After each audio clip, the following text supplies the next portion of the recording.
All right, good evening, and thank you all for joining us for our exclusive KPRC2 Back to School conversation with Dr. Eric Storch, a professor and vice chair of psychiatry and behavioral sciences and vice chair of psychology at Baylor College of Medicine. Yeah, we're certainly glad to have you all on board for this really important conversation tonight. Dr. Storch, and to all the participants, we want to thank you for taking this time to address this important issue during such a time of uncertainty right now. So again, thank you for being here tonight. We're going to get started in just a moment after a brief opening statement by Dr. Storch. But first, I want to talk about some of the ground rules for the next hour or so as we have our discussion. All participants will remain muted throughout the conversation, but we do want to be hearing from you, right, Keith? That is correct. So you will be allowed to submit your questions in the comment section. We ask that you remain cordial, of course, and respectful at all times. We will first address questions that were submitted via email and then answer any questions that you, the participants, want to submit. And participants will also have the opportunity to ask live questions. If you're comfortable being in front of the camera, simply use the raise your hand icon feature located in the comment section. Yeah, we will be keeping time, and we want to ask all the questions we can in this hour and get full answers, but we will be moving us along to make sure that we stay on time. For now, again, welcome to everyone. Dr. Storch, we want to open the floor for your opening statement. Yeah. Well, thank you, everyone, for taking the time to come on out tonight. I think it must take a pandemic to actually get people to want to hear me talk. So I have that going for me. This is unprecedented and difficult and something none of us prepared for when we decided to have kids. And so the biggest thing, or biggest two things that I think we can stay focused on is that this too will pass. We're going to make it through it. We're going to make it through it more easily as we do it together. And as parents, just remember that our kids are resilient. We don't need to be perfect. And the more that we stay kind of linked to each other and be advocates for our kids, the better off they're going to do. Thanks again for just taking the time to be with us tonight, and ready to try my best to field any questions that you have. All right, Dr. Storch, we certainly appreciate that. And again, if you have a question, just go ahead and type it in the comment section or use the raise your hand feature if you want to ask the doctor a question yourself. Let's get to our first question. It comes from Avis D. And they say, I have a child with dyslexia. I'm concerned about the necessary tools for homeschooling to help us. Dr. Storch, what is your response to that concern? Yeah, this is a great question, and I think there are a lot of questions, sort of like this, of how do we help support kids who have different kind of learning disabilities. I think one of the things that we really want to be mindful of is what types of local resources and support groups of parents may be available who have kids with dyslexia. The parent network is one of the most powerful networks possible, and being able to really kind of engage in that and leverage that can be really critical. Houston's also really fortunate because there are some local resources that are kind of above and beyond what our schools can provide, what our parents can provide. So one example is the Niehaus Center, which specifically works within this domain. If you just Google that name, Nehaus, then you're able to kind of pull up some information and some good resources that may be helpful to you and to others. Okay. All right. Thank you for that, sir. Next question comes from Callie P. And Callie P asks, what signs of stress should I look for in my teen? Yeah. So as we all can remember, teenage years are super easy. They're really calm and, no kind of drama or anything like that, right? So I mean, we have to kind of be mindful of what's going to be developmentally appropriate or not appropriate. I think some of the things you want to look for can be multifaceted, and it's going to be different for every kid. So, one of those things is really going to be social withdrawal, and in particular, a change from their behavior over the last, few weeks, months. So kids who aren't coming out, kids who aren't even trying to link up to their friends, or aren't doing the things that they used to enjoy doing. Again, within the parameters that we now currently live in. A lot of kids will experience things like stomach aches, tummy aches, headaches, physical pains. Younger kids will be more kind of fearful about separation, not so much with older kids. and a lot of irritability. That would be another sign that really comes up. You may also see some impulsivity among our older kids in particular. Um, but I think those are some of the signs that could come up. Last one I'll mention are sleep problems.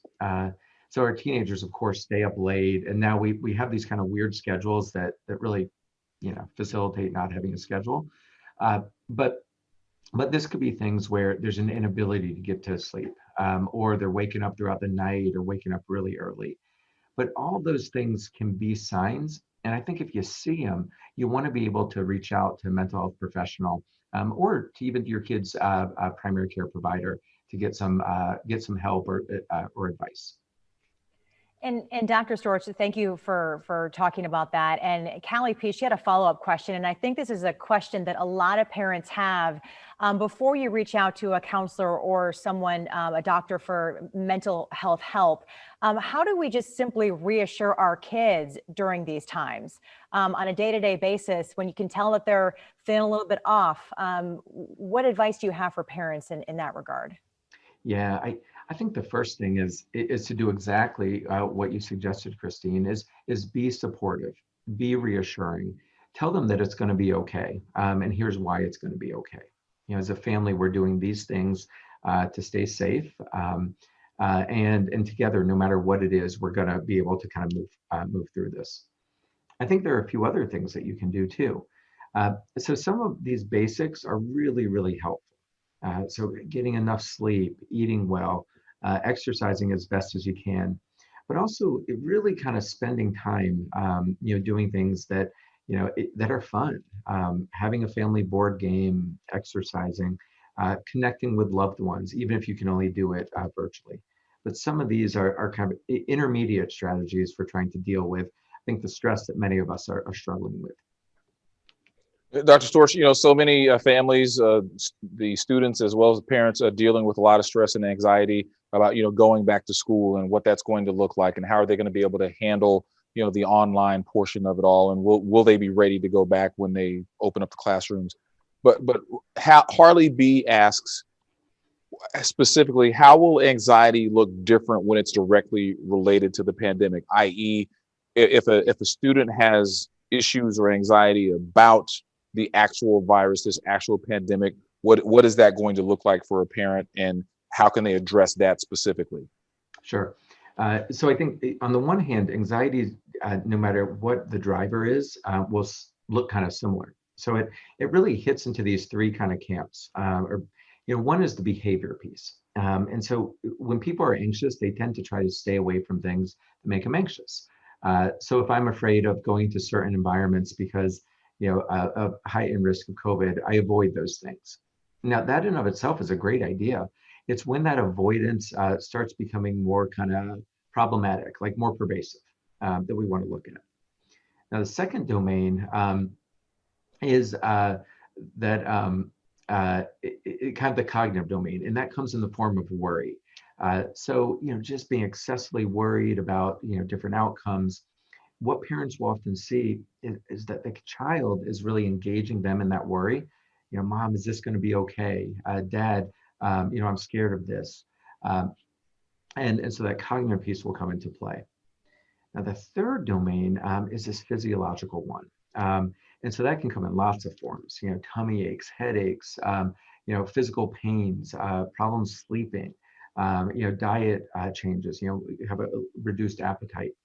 And all these things usually kind of come together where you may see some more in one kiddo than the next, but in general, it'll look like that.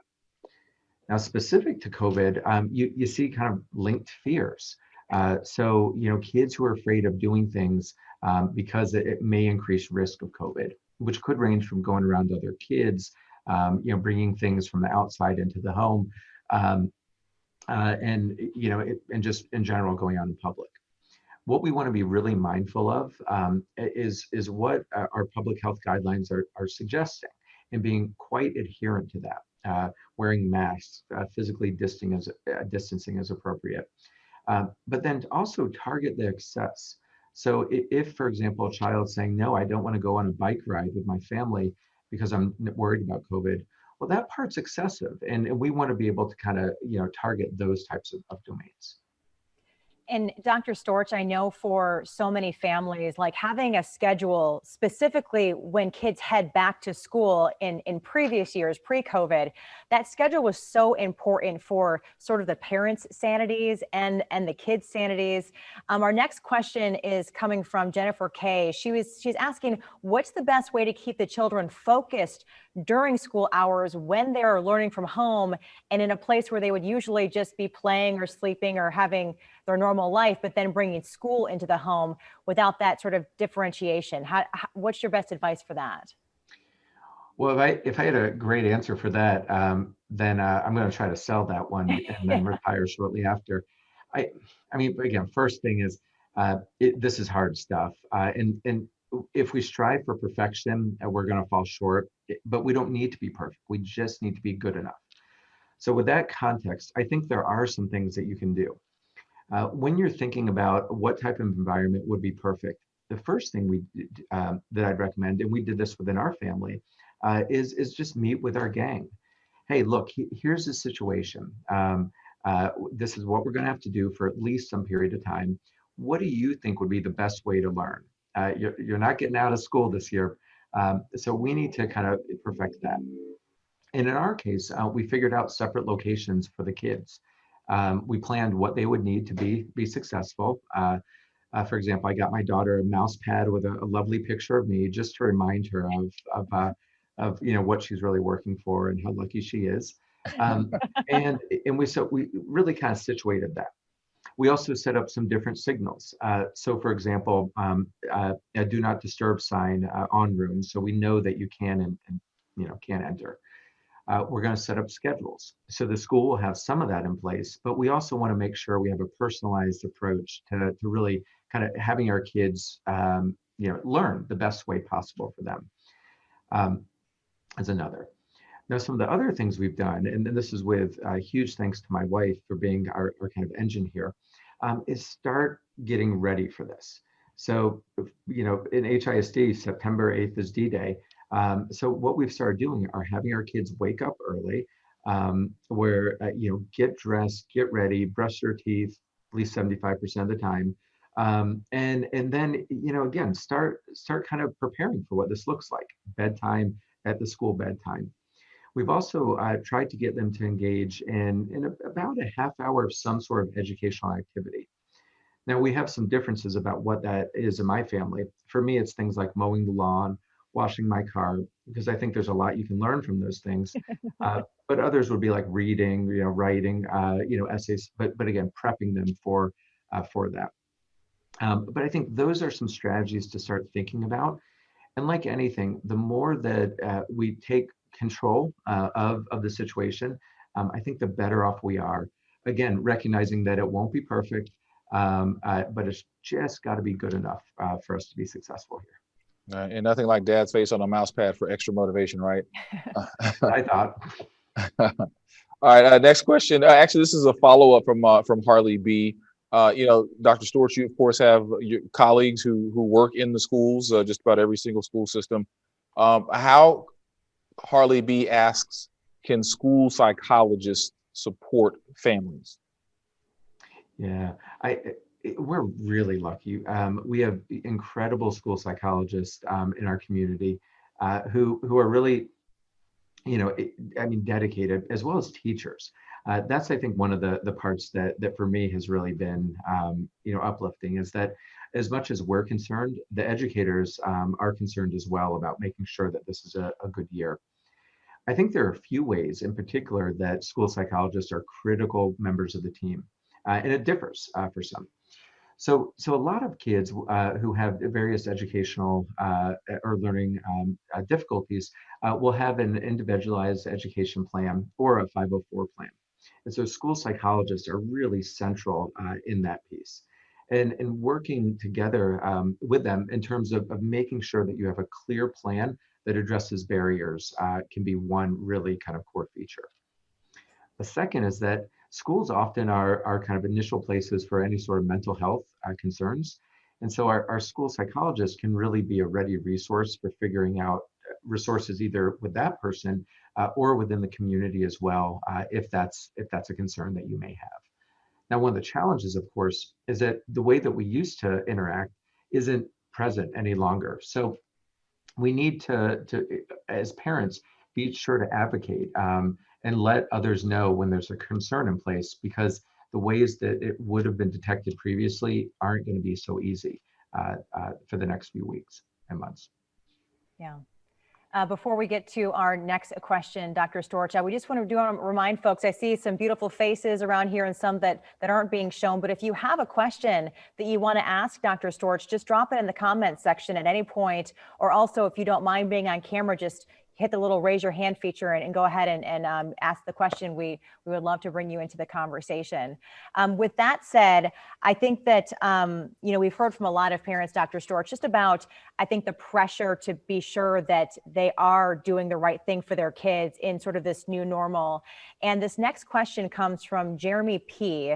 He asked, and respond how you see fit to this, but what should school officials expect in terms of student behavior once they do return to the classroom after being out of the classroom for a period of time? Yeah, a little bit of rustiness, I think. I think that a fair number of people probably didn't get the educational experience that they would have, March, April, May.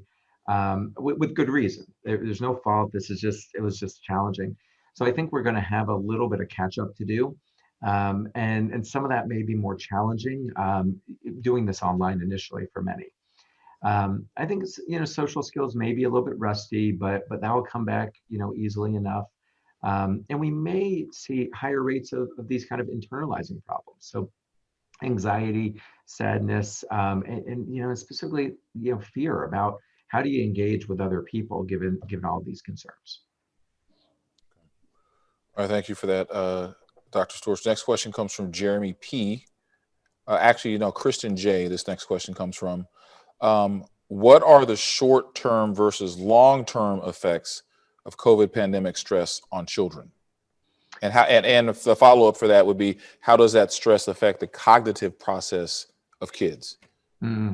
Yeah, well, Keith, I will say I was hoping you would ask the question from RJ Sealock that I think was a very astute one, where he commented that I was looking good. But since you didn't go there, responding here, the short answer is we don't really know. I think we do have a much better sense of the short-term effects in terms of heightened distress, heightened anxiety, and the like. The longer term effects remain to be seen. Now, here's my 2 cents. Kids are remarkably resilient. They're even more resilient when parents are resilient. And so I'm really confident that our kids are going to be okay. And again, the more that we're kind of standing strong, the better off they're going to be, as we move forward. Dr. Storch, our next question is coming from Leslie H. She's talking about her daughter who already is anxious just in general.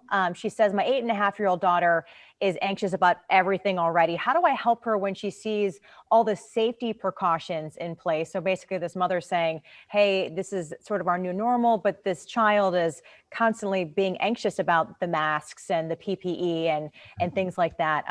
How, even though she's not a teacher at her school, how can she help ease that anxiety in her little girl? Yeah, so first thing to do is just provide a level of reassurance. Tell her this is why we're doing, why everyone's doing this, to make sure that we remain safe. And I think go with your parenting instinct of being loving, being reassuring, and that becomes your first step. Now, if that doesn't do the trick, then that's where we want to step it up a little bit. So there are a lot of ways that you can do this, and one of the best ways is this approach that involves a type of therapy called cognitive behavioral therapy. Now, I'm not saying that necessarily kids should get that, but there's some really helpful books. So one of my favorite is one called Helping Your Anxious Child that you can pick up online for about $10. But it walks you through as a parent how you can kind of step by step help kids. Now, another of the ways that's something that we're doing in collaboration with Harris Health is a program that we call Coping with COVID. And so this was derived from the generosity of the Greater Houston Community Foundation, where we're actually providing therapy sessions for parents of kids who are anxious that are geared towards trying to help support them. And this is without cost. We do 6-hour sessions, but the whole idea is on behalf of Baylor and Harris Health, just trying to do what we can to support families who have a kiddo who's struggling. Gotcha. All right, thank you. This next question comes from Jaclesia F. And Jaclesia says, I live in a room and she has to homeschool 4 children. Any advice you may have? I think hopefully all of this is helping Jaclesia and all the other parents. But for that situation specifically, not a lot of space for a large family to deal with. She's having to help her 4 kids, homeschool her 4 kids essentially. How can this mom get through this pretty stressful time? Because face it, I mean, there aren't a lot of parents who signed up to be teachers. Right. That's it. And it is hard. I think, first, thank you. Your kids are lucky to have a parent who cares and is gonna, focus on how to make this the best that it can be. And again, to yourself, I repeat, it's okay to not be perfect. None of us are teachers to start, and this is why we love our schools. First is try to set up some structure. Now that structure will involve things like physical placement. So if you can have different places to work and separation between things that are more recreational based or even sleep based and work. So if that means that you have to have a table set up that's separate from a bed or from kind of a TV area, we want to have a place that's conducive to working, and that's an important piece. Second is think about how you can schedule your day. So while schools will vary as a function of a variety of factors in terms of how many times there'll be direct educational interactions versus stuff that's going on by yourself, you want to try to balance that out. So can you have someone take a break while someone else is learning? Are there options for that? Third is also the practical, because the noise is going to come in, and being mindful of hoping that the school is providing some computers, making sure that you're speaking to them about the situation, advocating, so you can have headphones so that kids can learn again, somewhat a little bit more peacefully. Dr. Storch, thank you. The next question is coming from Petty C. I think she is referring to sort of the stress on parents right now and trying to dive into this new normal. She asks, what mental issues arrive in parents due to online assignments that are too advanced for parents to assist? And this goes along with Keith saying that a lot of parents didn't sign up to be teachers, and yet here we are. Yeah, it is stressful. It is very, very stressful. And I think, that's the challenge for parents. You're trying to do the best thing possible. And again, keep that as a focus. Now, I think the next question is, what do you do if that's the case? And so let's take someone who isn't particularly good at math, and your kid's in 10th grade math. So I think there are a couple of things that one might do. One is really think about your local community and how you can bring in resources. So, for example, I'm really fortunate to be married to someone who's a brilliant educator, and what we're doing is working on her kind of through Zoom technology, teaching some of the other younger kids who would be in kindergarten to read in order to supplement some of the educational experiences they'll have within our school. But it may be that you know someone who's really good at math, let's just say, but you're brilliant at art. And so how can you kind of work together to support those different areas while also giving the other person a break? So that would be one way of thinking about it. Second point is really advocate with the school. My child struggles with this, and that's not an area where I can really help them at.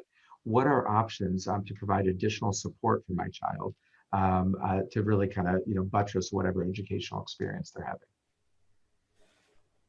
Dr. Storch, as we talked a few minutes ago about, of course, your colleagues in the school systems, Christina has a question. She wants to know what resources are available for children of active duty, active military National Guard in Houston. She mentions COVID testing and care facility cleaning, but also are there sources you could direct her to for the mental health component for kids who have parents who are active military National Guard in the Houston area?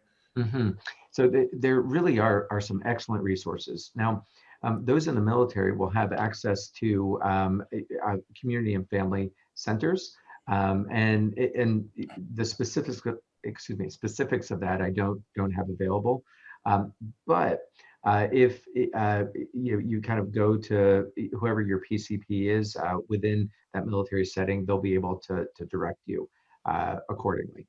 And really, there should be some good resources there. In addition to that, and outside of that, there are incredible local behavioral health resources, which we could spend the rest of our time naming. But that would be the kind of backup after getting some guidance from your pediatrician. Dr. Storch, appreciate that. Want to get to another question that was submitted by Bethany B. She has a few questions that are all wonderful, as we've been seeing. She asks, how do I explain to my child that we are social distancing to stay safe when he sees many of his close friends out and about, and sort of deal with that depression and loneliness that comes with the contrast in lifestyles? Yeah, it's a hard situation. I know. Here's how we're thinking about it. It's really taking the time to explain what our family values are and why we're doing it. And so part of that is, that we have people that we trust who are providing some information about what we believe is the best route here. So Dr. Fauci is saying this, and this, and we really trust that message, and so we're going to adhere to that message. Now, it's fine for your best friends to make their own choices, but that's their life, and here's again the why behind what we're doing. Now, from there, especially if it's a teenager, that is maybe not going to do the trick. So then we need to kind of figure out other ways. And look, I get that this stinks and this is not ideal, but what are some options that we can try to do to make this better? Can you have your best friend come outside with you, and you just talk across the lawn? Is that an option? Zoom started off, real cool, but now it's a little bit, it's a little bit old. Maybe it's not as fun as it once was a few months ago. But thinking of different strategies for some level of engagement that's still being mindful of what your family is valuing. And Bethany has a really good follow-up question as well. This is something that a lot of parents have had to struggle with. Her question is, how do you discipline properly when you feel your child is already going through enough with pandemic depression, with everything everyone's going through? A lot of us are experiencing anxiety, going through a lot, but kids will be kids. Discipline still needs to take place. How do you do that properly, considering the climate that we're in right now? Yeah, I think you hand it over to your spouse, and then I like go out. But if that's not an option, I think you still you have to hold the line. And so yeah, I mean, we can be flexible, and that's real good. But the rules are the rules, and they haven't really changed. So the flexibility can come with staying up later, sleeping in later, lounging around more. Not getting, fully dressed to go to work. For the record, this is the first time I've worn a suit in like 6 months. So thank you. But I still think we need to kind of hold our standards where as each individual family believes them to be. Very awesome. And somewhat connected, I have to ask this question because we've seen across the country in the Houston area. We unfortunately know that during COVID, when it comes to not only domestic abuse, but even child abuse, those numbers actually sadly have increased over the last couple of months because people who are victims are at home longer in many cases. When work, someone going to work or someone going to school, at least would give them, 8 or so hours of a reprieve, if you will. Sad to even have to say that. When it comes to those kids who are in those abusive situations and unfortunately have been in those prolonged abusive situations, how can teachers and neighbors, how can the community kind of make sure their eyes are open to those signs and really reach out to a child who might be going through something very, very serious? Yeah, Keith, I got, that's my biggest worry. Not only were schools a source of respite and a source of opportunity to really build connections with teachers, adults, friends, but they were also a way of identifying when this stuff was happening. And we're not nearly as good at seeing this online as you are, when you're just around kids all the time. And it comes in every sense, smelling kids, who maybe haven't bathed in a couple of times, like you can't really tell as easily. Just as one small example. I think, taking the time to ask questions when you see something that doesn't feel right, being the teachers or other school personnel, I think that's one of the keys. And acknowledging that it's going to be harder to see some of this, but if you're seeing kids who look just zoned out, who are falling asleep, who seem more, just different than maybe they were previously, more kind of touchy.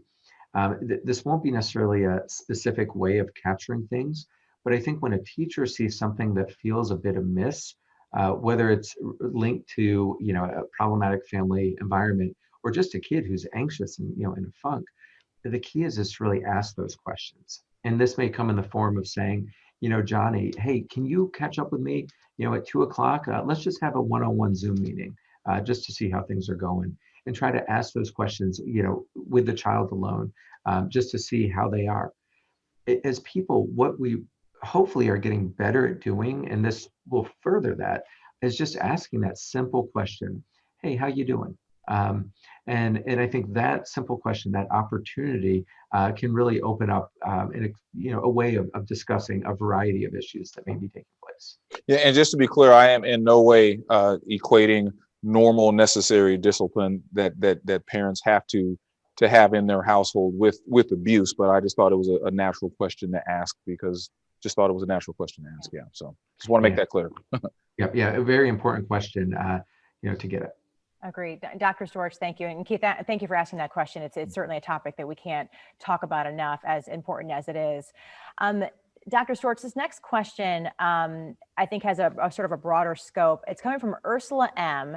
And she's asking for some coping skills or suggestions for handling a depressed ninth grader who really wants that face-to-face interaction and learning, that first time high school experience that isn't going to get that. And I think that in order to sort of broaden up the question, there are a lot of students, but the top of my mind comes like that, the high school students that really want to play sports, that they can't play their sport or do their activity, the things that really sort of gave them structure and drive and focus. And now that's sort of all up in the air.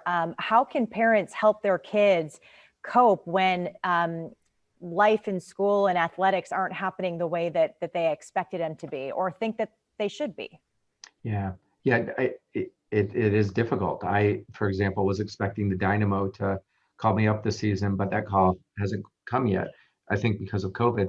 I think it's sitting with them and first having that conversation, which I'm sure is taking place, of this is rough, and you're really missing out on things. And I think that first step is just conveying empathy, that this is difficult. The notion of suck it up, it could be worse. Maybe for some people that works, but I think when people start internalizing things and becoming more depressed and in a funk, it's not their approach to take. So set that that baseline of empathy. Second, really quick, just get your kind of hygiene things in order: exercise, sleep, diet, all that. Third, work with kids in a couple of those areas we talked about earlier when we were saying how kind of anxiety and being in a funk manifests. So with kind of the thought process, when I think people are kind of depressed, they tend to think about things in an overly negative fashion. And the problem is you start going into a rabbit hole. So what we want to do is actually help kids provide a little bit more of a logical kind of rhythm to the way they think. So, I'm never going to see my friends. This is awful. That sports is, my career is going to be over. Absolutely, this is terrible. Is there another way of thinking about it? Okay, so you can't go out with your friends, but are there other things we can do? So again, a little bit of a realistic approach to interpreting the situation. Second way is something that we call behavior activation. And it's just what it sounds like, is that we need to activate people's behavior. So when people are in a funk, what they end up doing is kind of stop doing. And the more they stop doing, the worse it gets. And then the worse it gets, the more they stop doing.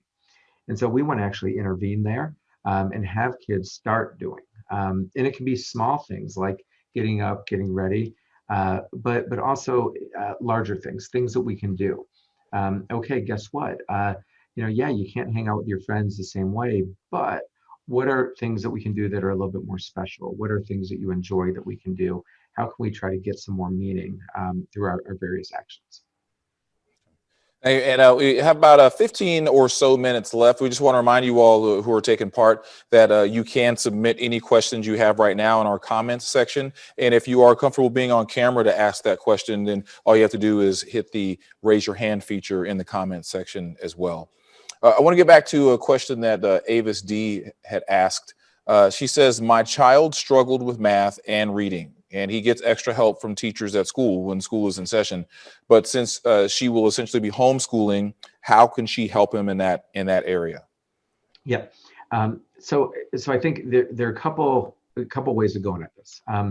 So one of the questions that you want to think about is, does your child have an IEP? Do they have a 504? And if that's the case, is to convene a meeting of school personnel that are on your kiddo's team to figure out what are the best ways of approaching this. What resources do you have at your disposal? And how the school is kind of interacting with those plans to support kiddos. Now, if your child doesn't have either of those in place, that's fine. What I would then recommend is reaching out to the school and see what they're doing. So while schools have really, kind of gotten their feet under them to determine what types of educational experiences are available in general, they're also figuring out what types of after-school activities, what types of supplementary activities are out there. But it's important to really reach out and advocate, on behalf of your child. If that's not, if those aren't, working or what have you, then I think thinking about what types of things you can find online, and this may come in the form of different kind of free tutorials that may supplement math, but things like that may also be helpful. And Dr. Storch, I want to pivot to talk about the parents for a second. I know that we're focusing solely on anxiety and depression and in terms of our kids, but for the parents out there, in my opinion, y'all are rock stars. I'm not a parent. I hope to be someday, but for now, y'all are rock stars. And Dr. Storch, what advice can you give to parents as far as their mental health is concerned, trying to navigate this new normal with everything that's going on without really a light at the end of the tunnel? What advice can you give to them? Yeah, you know how when you fly, you see that little the pamphlet or the little movie that if we lose pressure, put on the mask for yourself and then your kiddo. I think that's the key here. If you can't take care of yourself or you don't take care of yourself or you're struggling, it's going to be really hard for your kiddos to do well. So it's okay for you to kind of take time for you. it's okay if you need help to reach out to get help. And going back to the taking time for you, figuring out what it is that works. So I one of the things I started doing, because I was gaining, I think, the COVID 36, was I wake up each morning. I now go for a walk/run until I realize I'm really out of shape, and then it reverts back to walking. But for me, it's one of the most enjoyable times of the day. There's no one out. I see the sunrise. I talk to my dad. I catch up on things, and it's sort of a selfish thing, but it's something that helps me kind of ground myself to take on whatever comes in the day. And I think that's an important piece. Now, if you are struggling, where some of those nuances aren't really helping, a couple things I recommend. So one is try to find some meaning in your life. Take on a new challenge. Do things that bring happiness and enjoyment and fulfillment. And and then lastly, it's okay if you need help. I think there's silver linings within this pandemic. One of those is that we are talking about things like mental health even more than we were 6 months ago, and that's a good thing. We've seen telemedicine become really a incredibly useful platform. And so this has allowed us to have resources at our disposal. And all we have to do is go into our closet and lock the door, and hope that no kid comes in. So reaching out to mental health providers, reaching out to your PCP for advice or guidance. These are all things that are absolutely okay, are not a sign of weakness, and rather are a sign of things like strength and insight that you want to get help to get back for the people that you love. Dr. Storch, we'll stick with the adults. I don't know how much we've talked about teachers, because they obviously are a very critical component to all of this, and they're dealing with anxiety as well. Many of them have their own kids at home and having to figure out, the best way to get through this back to school scenario. And a lot of teachers in certain areas are facing a lot of pressure from the public. There have been plenty of teachers who have expressed the fact that they're not ready to go back because they don't feel safe, and they're getting a lot of criticism because of that fear. What's the best way for a teacher who, the vast majority of the ones I've ever met, love teaching? They teach because they love those kids, but right now they're feeling torn between their profession and their health. Some of them, how do they get through this time right now? Yeah, I come from a family of teachers, and have incredible empathy for that situation.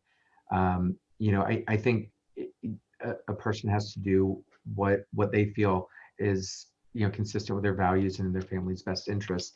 And I mean, I don't understand how that could fully be criticized. I think within that, what we can do for our teachers is applaud them. The same way that we recognize our first responders and frontline workers, our teachers are included in that, and they deserve our thanks, our appreciation, whether they choose to come into the classroom, to teach from home, or to step aside for the year.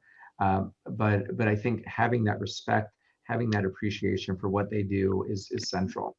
Indeed, one of the things that I think maybe COVID has done is help us appreciate how important schools are to the way that as a society we function, and hopefully we can see even further valuing of the educators. Okay. Thank you for that. Yeah, Dr. Storch, thank you. Want to get to a question by Viviana G. She asked, and I know you touched on this a little bit, but just to further reiterate, how can we help our kids not be affected by quarantine and not be affected by social distancing and everything that we are experiencing right now? How can you get through to kids at any age about really what's going on and not having it impact them and their mental health long term?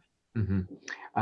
One of the best things as a parent you can do is be optimistic and hopeful. When people lose hope, that's the worst thing.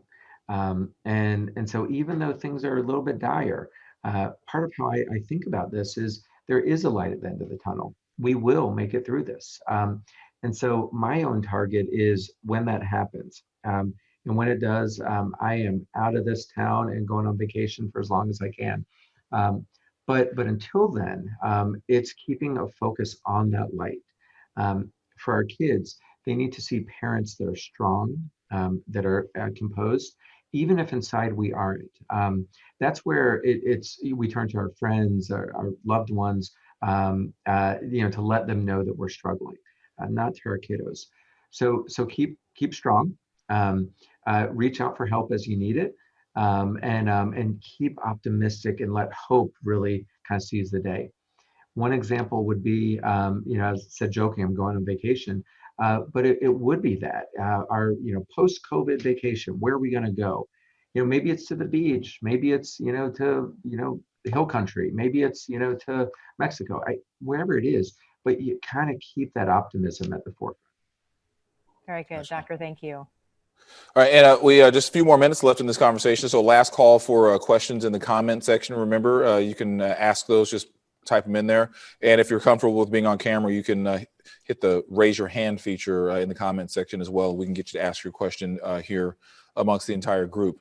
But moving on to a question from Marion W. Again, something that we know a lot of parents are dealing with. Marion W. asks, how do you help a child who has a learning disability and cannot use a computer? And maybe in her case, and the parent is not qualified to teach that child with that disability, which is why the child was in school to get the help that they needed. Yep. Incredible question in a difficult situation. So a child like that probably has an IEP plan in place, which is great because that's setting up really the plan for educating a kiddo who has unique needs. Now, part of that is that part of that plan means that there's a committee, and it's called an ARD committee, Admission Review and Dismissal Committee. And so what the parent wants to do is convene that committee, which all you have to do is reach out to whoever your contact is, say a guidance counselor, school psychologist. But you want to get that group together, and you want to discuss your concerns just as you laid them out. That my child can't use a computer. Here are the reasons why, and so on. Now, schools are required to provide educational services and to meet the child where they're at, hence this plan in place. So it may be that you need to consider an adaptive technology to be put in place. And this can come in a variety of forms. For example, a voice to text technology could be one instance. But the first thing really is to advocate, reach out to that contact, to get that convening of the committee to help put in place a plan for your individual kiddo. Okay. We just have a question that's just popping. I was just reading from Nancy Simpson, Dr. Stewart. She's on the call right now. She asked if parents want young kids to be online from 8 until 3 so they can work as well. How do kids developmentally do that? It's gonna be tough. I can tell you as an adult, being on Zoom from 8 until 8 tonight, it's a little bit tough. So I think there are ways you want to structure it. And Nancy, the situation you're in is a common one and a really, really hard one. So no way to dismiss that. I think ways of trying to structure it to be successful include things like setting up breaks, setting timers so that your child knows that there's 15 minutes of work, 5 minutes of break, 15 minutes, 5, and then 30-minute lunch, some recess here and there, but making sure they're kind of focused gaps at play. You may need to break up the day so that some of the learning takes place when you are available, and it's hard.